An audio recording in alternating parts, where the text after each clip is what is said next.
Imagine holding like a legal document that dictates exactly who you are, but every nerve, every instinct, every single cell in your body tells you the ink on that page is just completely wrong. It's a lie. Right. When push comes to shove, who actually holds the ultimate authority? Is it the state with its paperwork, or is it, your own flesh? That is the big question. Yeah. So today's deep dive explores a really fascinating essay. It's titled Embodied Sovereignty, Trans Identity as the Ultimate Proof of Autonomy. And the author makes a pretty bold claim here. They argue that trans identity isn't just a niche civil rights issue localized to one specific community. Far from it, yeah. Right. It is the ultimate stress test for whether any of us in any society are actually free. Because, I mean, every political theory, no matter how lofty or academic it sounds, eventually has to collide with the physical world. Yeah, the rubber has to meet the road.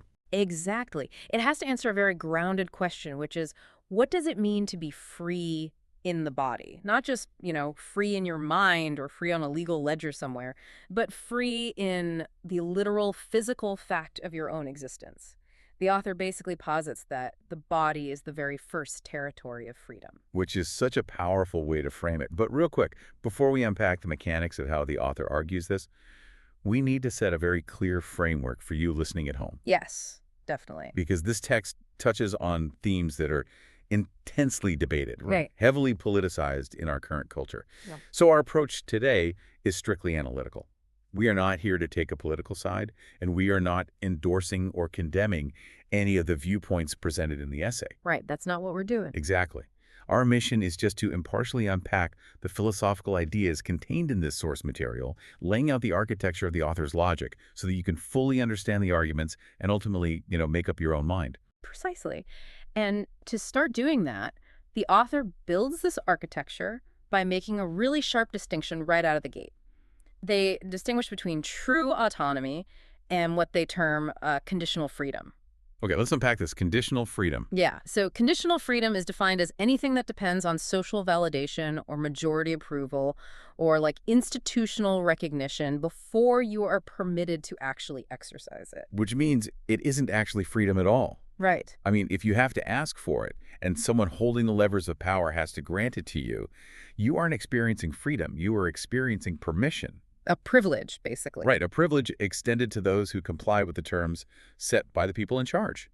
So is the author saying that waiting for a legal document like, I don't know, a court order or a medical certificate to confirm your core identity just completely defeats the point of autonomy? That is exactly what they're saying, yes. It makes me think about the process of learning to drive a car. Oh, that's a good analogy. Like the physical coordination, the knowledge of the rules, your spatial awareness, all of that exists entirely prior to the moment the DMV hands you a little piece of plastic. Mm. The state doesn't magically create your ability to drive. The knowing and the ability precede the paperwork. I love that. And the text applies that exact sequence to human identity. The author argues that a trans person who knows their gender knows it completely prior to documentation. Right. The knowing precedes surgery, it precedes legal recognition, it precedes social acceptance. The self exists before the bureaucracy even gets involved. The self comes first. Always. Yeah. The author actually leans heavily on Immanuel Kant here to drive this point home. Oh, bringing out the heavy hitters. Yeah, we're going deep into Kant. Yeah. So Kant's philosophy revolves around this concept of self-legislation. Like the word autonomy itself comes from the Greek autos, meaning self, and nomos, meaning law. Self-law. Right. To be autonomous is literally to give the law to oneself. Wait, so the truly free being isn't someone who just follows the rules really well. It's the person who generates their own law from within. Exactly. And the author is suggesting that trans individuals are enacting this Kantian ideal in the most immediate, highest stakes way possible. Wow. They are declaring that the fundamental law of their being comes from within their being. They aren't waiting for society to sign a permission slip first. They're just living it. Right. That is the absolute core of the embodied sovereignty argument. The self acts as the absolute final authority on the self. But wait, if the self is the ultimate authority and this autonomy exists entirely before the paperwork, Why is the state so obsessed with getting involved? Ah, right. I mean, why does society care so deeply about defining us from the outside? And that tension is exactly what leads into the text's major critique of classical political philosophy, specifically um, the social contract. Okay, the social contract. Right, which is basically the bedrock of all modern Western democracies. If we look at thinkers like John Locke or Jean-Jacques Rousseau. Throwback to Poli-Sci 101. Right, exactly. So their foundational premise is that individuals living in a wild, unmanaged state of nature agree to surrender a small portion of their absolute freedom. Just a little bit. Yeah, and in exchange, they get the protections, the infrastructure, and the stability of living in a civil society. Like, I agree not to steal your property, you agree not to steal mine, and we set up a government to enforce those boundaries so we can all relax. Exactly. But the essay exposes this massive, totally unspoken assumption buried at the very bottom of these theories. Which is. When Locke and Rousseau imagined these individuals showing up to sign this metaphorical contract, they pictured people with completely coherent, stable, perfectly settled identities. Oh, okay. Historically, they were picturing property-owning men. Sure. Their selfhood was treated as unproblematic. It needed no negotiation with the state whatsoever. The state's only job was to protect the property and the physical safety of a citizen whose identity was already a settled fact. Wait, so classical liberal philosophy just like baked in a massive blind spot. It's a huge one. These philosophers never accounted for a scenario where the state actively disputes who the person signing the contract actually is. Bingo. They assume the citizen creates the state, but they just totally failed to anticipate the state turning around and claiming the power to define the citizen. And this is the fundamental contradiction the text highlights. The liberal state claims its primary purpose is to protect the individual from tyranny, right? Right. Yet it arrogates to itself the ultimate power to define what that individual's sex or gender marker is. It claims jurisdiction over the most intimate pre-political foundation of the person. But if the state is defining your core identity for you against your will, it's no longer protecting the self. It is regulating the self. Precisely. That seems like a complete betrayal of the original contract. It is. And the author frames trans freedom as a philosophical demand directed at the very foundation of this theory. It basically forces a society to make a choice. Put your money where your mouth is. Right.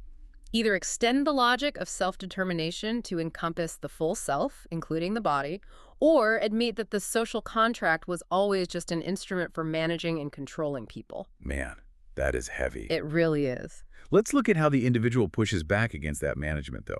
If the state is constantly trying to define the body from the outside in, how does the individual philosophically reclaim it from the inside out? Well, the source material introduces a framework here called somatic philosophy. Here's where it gets really interesting. Somatic philosophy. Yeah, so somatic philosophy fundamentally shifts how we understand human consciousness. For centuries, Western thought was completely dominated by Cartesian dualism. The legacy of René Descartes. Yes, the idea that the mind and the body are entirely separate entities. The mind is the elevated, rational seat of the self, and the body is just this mechanical vessel carrying it around. We still talk like this all the time. We treat the body like a meat vehicle that we are just driving around until it finally breaks down. We do. And somatic philosophy pushes back hard against that division. It argues that consciousness is inherently embodied. The body is not a vehicle. It is the very medium through which identity is both formed and felt. Okay. The text applies this somatic integration to the trans experience to clarify what is actually happening during a physical or social transition. It frames transitioning not as some external, cosmetic modification of a meat vehicle. Right, it's not a paint job. Exactly, but rather as the resolution of a profound unchosen dissonance. The goal is somatic coherence, bringing the exterior physical reality into alignment with the interior truth. So it's an act of integration. It's not something being done to the body from the outside, but something done by the self through the body to achieve integrity. That is exactly it. And that integrity is what the concept of bodily autonomy is supposed to protect in the first place. Which brings up a really compelling analogy in the essay regarding how societies actually prove their commitment to this kind of autonomy. Oh, the edge test. Yes, the author introduces the concept of the edge. What's fascinating here is the premise that freedom is entirely meaningless if it is only ever tested in uncontroversial situations. Right. Like, the principle of bodily autonomy isn't truly tested when someone makes a completely standard, widely accepted healthcare decision. Nobody cares about that. Right. The true measure of any abstract freedom is how it holds up at the edge of societal comfort. How does a culture react to the cases that challenge its deeply held conventions? It's the difference between testing a bridge with a golden retriever versus a convoy of heavy freight trucks. I love that analogy. Like, you don't prove the structural integrity of a newly built suspension bridge by walking a single dog across it. The bridge doesn't even feel the weight. Exactly. To prove the engineering is sound, you have to run heavy freight over it. You have to push it to its limit. And the text is essentially arguing that trans embodiment functions as that heavy freight. Yes. It serves as an instrument of political clarification, showing us exactly where society's actual edge of tolerated selfhood lies. Because societies that can accommodate trans freedom demonstrate a capacity for genuine autonomous freedom. They extend that principle to the cases where it is hardest for the majority to comfortably digest. Yeah. But conversely, societies that fail this test reveal the hard boundaries of their commitment. They demonstrate that they only support freedom in principle, but heavily police at the exact moment it requires them to stretch beyond their defaults. I want to dig into that failure, actually, because I'm tripping over a distinction the author makes later in the text. Okay, what is it? Let's say a society fails the edge test. The individual aligns their interior and exterior selves. They know who they are, but the state flat out refuses to acknowledge it. Right. They're denied a correct passport, or they face massive barriers to healthcare. That feels like a restriction on their actual freedom. But the text draws a very sharp line between the concept of justice and the concept of ontology. Yes, it does. How does the essay separate the reality of the person from the injustice they are facing? This is honestly one of the most intellectually rigorous sections of the essay. The author separates two very different claims here. The first is a logistical claim about justice, which is what a fair society owes its members. Things like legal recognition? Exactly. Accurate identification documents, equal access to medical care, all of that. Right. The second is a claim about ontology. And ontology, for those who might not know, is the branch of philosophy that studies the nature of being, like what is fundamentally real. So justice is about how society treats you, and ontology is about whether you actually exist. Spot on. The text argues that recognizing that trans people deserve justice is not the same as saying their actual gender depends on receiving it. Oh, wow. Okay. Yeah. A passport with the wrong name imposes a massive logistical obstacle, obviously, and insurance denial creates a severe barrier to thriving. But neither of those bureaucratic failures reaches the ontological level. They don't touch the core reality. No, they don't. They do not alter the fundamental reality of the self that is experiencing the injustice. So the bureaucracy failing to recognize the person doesn't unmake the person. Exactly. The self doesn't just sit in a waiting room hoping the state will finally stamp a document so they can magically become real. Right, because the self is primary. Recognition from the state is a debt owed as a matter of justice, but the self exists, whole and entire, regardless of whether the state ever actually pays that debt. That ontological independence is so crucial to the essay's framework. It basically prevents the state from holding a monopoly on reality. Yes. But wait, if the state doesn't hold a monopoly on reality and this ontological independence is just rock solid, why is the literal name a person uses such a fierce battleground?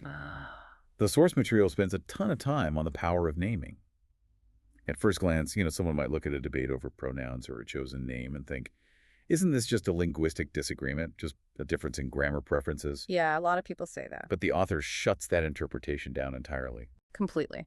Because across almost all human history and culture, names carry immense, almost architectural significance. They do far more than just identify us in a crowd. They define and invoke us. Right. The text posits that when a trans person chooses a name, they are performing the ultimate act of self-authorship. They are literally writing themselves into existence in their own language. It's the ultimate expression of that Kantian self-legislation we talked about earlier. Yes. Yeah. You are naming the law of yourself. Therefore, refusing to use that chosen name is not just some passive linguistic slip. The author defines it as an act of refusal of that authorship. It's intentional. Yes. To insist on a name that someone has explicitly rejected is an act of subjugation. It is a linguistic assertion that the authority to define that person belongs to the speaker or to the state or to biological essentialism, basically anywhere but within the person themselves. It just condenses the entire sprawling political conflict into a single interpersonal interaction. It really does. Who gets to determine what a person is called? And by extension, who owns the reality of what they actually are. Exactly. And this struggle over ownership, who gets to govern bodies, names, and the authority of the self, it doesn't exist in a historical vacuum. No, not at all. If we connect this to the bigger picture, the author carefully situates trans freedom within a much longer, deeply established historical lineage of bodily autonomy. Specifically, they connect it to the core revelations of second-wave feminism. Right, the idea that the personal is political. Yes. Because for centuries, political philosophy only concerned itself with the public square, right? The domestic sphere, the home, and specifically the physical body were considered private. Off limits. Yeah, entirely outside the realm of serious political analysis. And second-wave feminism just shattered that division. It demonstrated that the body is heavily governed by politics. Reproductive capabilities, labor, even movement and clothing were structurally constrained by power and law. And opening that analytical door led to a very clear recognition.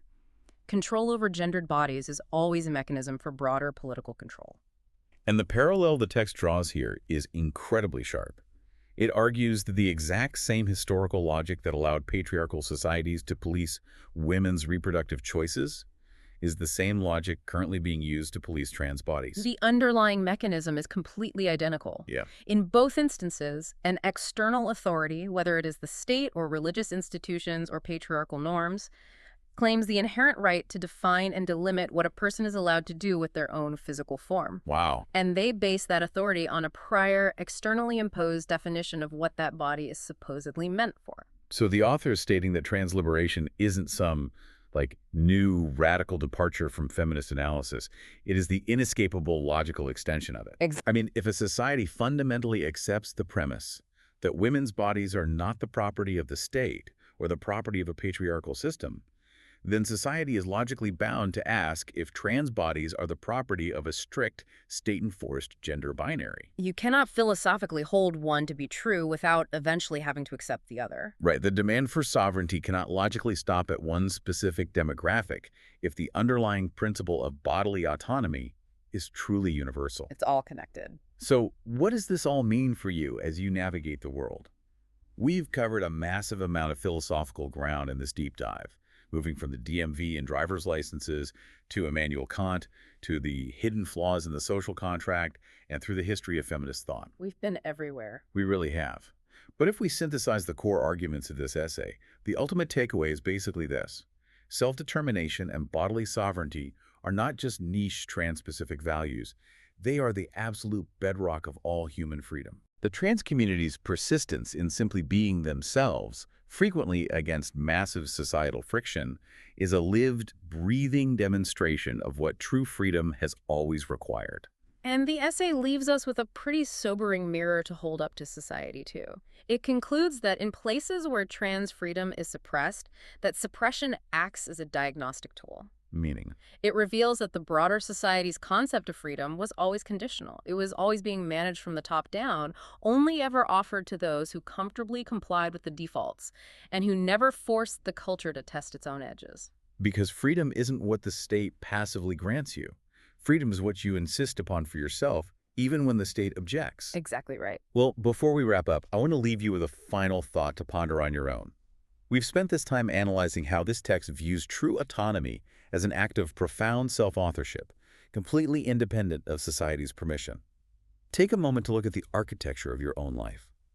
Think about your career path, the social roles you play in your family or community, the very way you present yourself to the world every morning. How much of your daily identity is actually freely chosen from within, and how much is just a carefully constructed performance designed to get society's permission for you to comfortably exist? It's a huge question. It is a heavy question, but it's the exact question this text forces all of us to ask. Thank you so much for joining us on this deep dive. We always appreciate the chance to take these complex, challenging ideas and unpack them alongside you. Until next time.